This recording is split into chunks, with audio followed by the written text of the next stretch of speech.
আসসালামু আলাইকুম সকল বন্ধুরা। দুইটি ধর্মের দুইটি মানুষ একসাথে, তাহলে বুঝতে পারছেন আমরা আজকে কি কথা বলবো, আপনাদেরকে কি কথা শুনবেন আপনারা। দেখেন, এই পৃথিবীর বুকে মহান পাক রব্বুল আলামিন যে মানব সৃষ্টি করছেন, সেই মানব সৃষ্টি করার পর কিন্তু ঘোষণা দিয়েছেন আশরাফুল মখলুকাত, মানে মানুষের থেকে আর কোনো ভালো মখলুকাত হতে পারে না।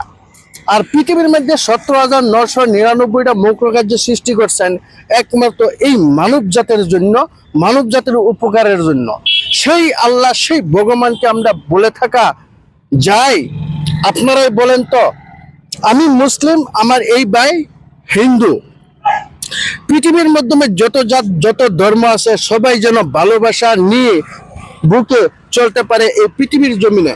তাহলে আল্লাহ স্বর্গের মাধ্যমে ভালো রাখবেন, জমিনের নিচেও ভালো রাখবেন। আশা করি বুঝতে পারছেন। আমার এই হিন্দু ভাই একজন আছে, উনি আপনাদেরকে কিছু বলবে, আপনারাও শুনে নেন।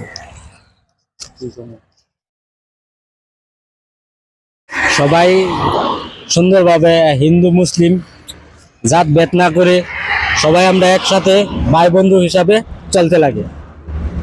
আশা করি সবাই আমরা হিন্দু মুসলিম একসঙ্গে একসঙ্গে মিলামিতে চলবো। চলবো।